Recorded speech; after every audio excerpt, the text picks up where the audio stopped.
Assalamualaikum warahmatullahi wabarakatuh. Perkenalkan, nama saya Fatma Ayuni. Saya mahasiswa peternakan UIN Suska Riau.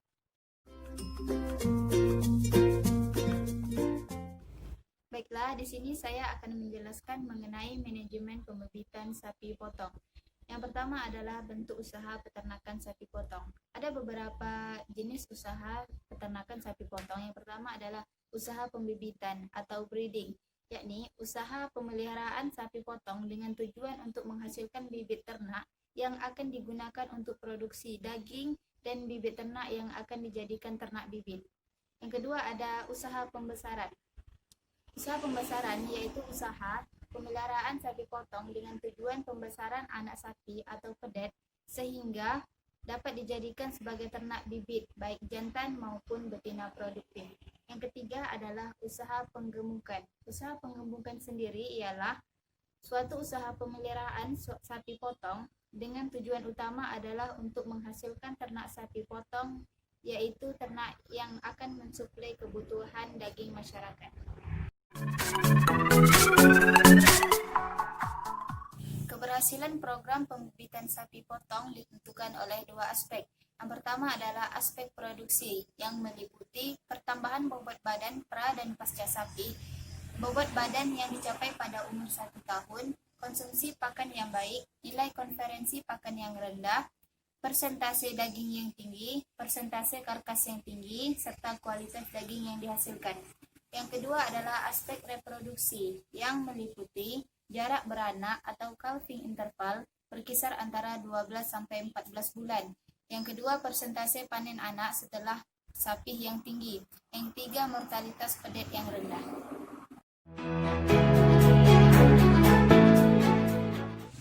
Ada beberapa komponen yang diatur dalam manajemen pembibitan sapi potong. Yang pertama adalah prasarana dan sarana. Yang kedua, teknik pembibitan. Yang ketiga, pencegahan penyakit dan penerapan biosecurity. Yang keempat, pelestarian fungsi lingkungan hidup.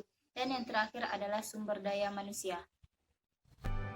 Untuk sarana dan prasarana meliputi yang pertama adalah syarat pemilihan lahan dan lokasi. Yang kedua, bangunan. Yang ketiga, persyaratan tata letak kandang. Yang keempat, persyaratan teknis kandang. Yang kelima, alat dan mesin peternakan. Yang keenam, bibit. Yang ketujuh, pakan. Dan yang terakhir adalah obat hewan. Ada beberapa persyaratan pemilihan lahan dan lokasi untuk pembibitan sapi potong. Yang pertama adalah lahan dan lokasi usaha pembibitan harus sesuai dengan peruntukan lahan yang diatur dalam rencana tata ruang wilayah dan rencana detail tata ruang yang telah ditetapkan oleh pemerintah setempat. Yang kedua, letak dan ketinggian lahan dari wilayah sekitar harus memperhatikan topografi dan fungsi lingkungan untuk menghindari pencemaran lingkungan. Yang ketiga, merupakan kawasan yang berpotensi sebagai kawasan sumber bibit sapi potong. Yang keempat, adanya upaya pengelolaan lingkungan hidup dan pemantauan lingkungan hidup. Yang kelima, mudah diakses dan terjangkau alat transportasi. Dan yang terakhir adalah memiliki sumber air bersih dan energi atau listrik. Persyaratan suatu wilayah dapat ditetapkan sebagai kawasan sumber bibit jika yang pertama, wilayah tersebut bebas dari penyakit hewan menular. Yang kedua, jenis rumpun atau galur yang dikembangbiakkan harus ternak asli atau ternak lokal dan diternakkan secara murni. Populasinya dominan, tidak saling menyebabkan penyebaran suatu penyakit, dan struktur populasi harus seimbang antara jantan dan betina produktif. Yang ketiga, agroklimat yang sesuai meliputi sumber pakan, daya dukung lahan, kesesuaian lahan, topografi, dan kapasitas tampung. Yang keempat, sosial ekonomi meliputi pengalaman beternak, ketersediaan, kelembagaan ekonomi, dan kelembagaan sosial yang mendukung. Yang kelima, tradisi budaya setempat meliputi tradisi budaya dalam beternak dan pola pemeliharaan ternak. Yang terakhir adalah ilmu pengetahuan dan teknologi bidang peternakan dan kesehatan hewan. Ada beberapa sistem pemeliharaan pembibitan sapi potong. Yang pertama adalah sistem pasutra atau ekstensif. Sistem ini merupakan sistem pemeliharaan di mana aktivitas perkawinan, pembesaran, pertumbuhan, dan pengurukan dilakukan di lapangan penggembalaan yang sama. Yang kedua, sistem pemeliharaan intensif, yakni sistem pemeliharaan dalam tempat dikurung atau kandang dan makanan dibawa kepada hewan atau disebut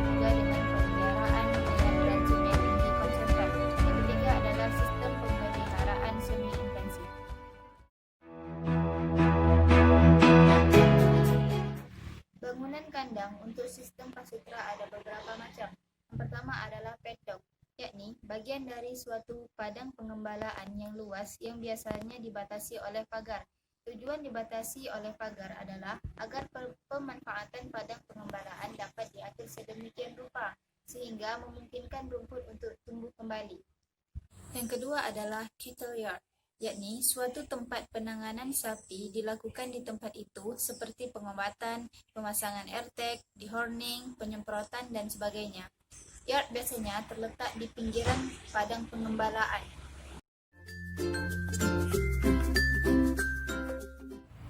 Bangunan minimal yang dibutuhkan pada sistem pemeliharaan intensif, yakni yang pertama, bangunan kandang yang terdiri dari kandang koloni untuk anak, dewasa, induk, dan pejantan. Yang kedua, kandang jepit. Yang ketiga, kandang isolasi. Yang keempat, kandang melahirkan. Yang kelima, gudang pakan. Yang keenam, gudang peralatan dan garasi.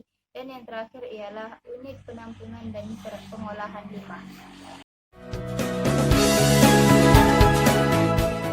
Persyaratan teknis kandang meliputi yang pertama, konstruksi kandang yang harus kuat. Yang kedua, terbuat dari bahan yang ekonomis. Yang ketiga, sirkulasi udara dan sinar matahari harus ada. Yang keempat, drainase dan saluran pembuangan limbah harus baik dan mudah dibersihkan.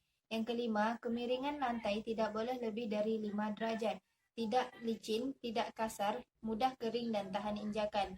Yang keenam adalah luas kandang memenuhi persyaratan daya tampung dan memiliki area untuk bergerak.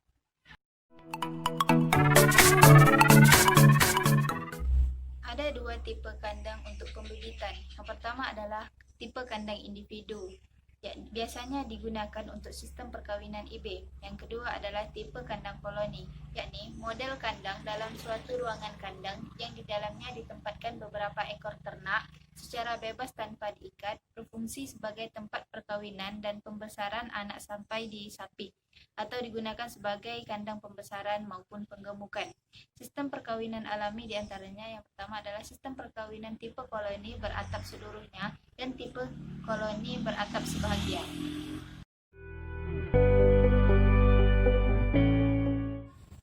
Ada beberapa keuntungan untuk sistem kandang koloni pada usaha pembibitan sapi potong. Yang pertama, efisiensi dalam penggunaan tenaga kerja dan air. Yang kedua, efisiensi dalam pemeliharaan. Yang ketiga, angka keguntingan mencapai 80 hingga 90%. Yang keempat, memperpendek jarak beranak kurang dari 14 bulan. Yang kelima, kualitas kompos terjaga dan efisien. Yang keenam, meningkatkan skala usaha. Dan yang terakhir ialah pertambahan bobot badan pra sapi pedet tinggi.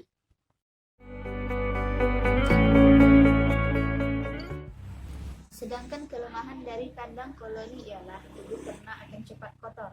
Solusi dari masalah ini, ternak sebaiknya dimandikan di saat akan dijual. Yang kedua, terjadi persaingan dalam mendapatkan pakan. Solusi yang dapat dilakukan adalah menempatkan ternak dengan umur dan bobot badan yang relatif seragam pada satu kandang koloni untuk menghindari terjadinya dominasi.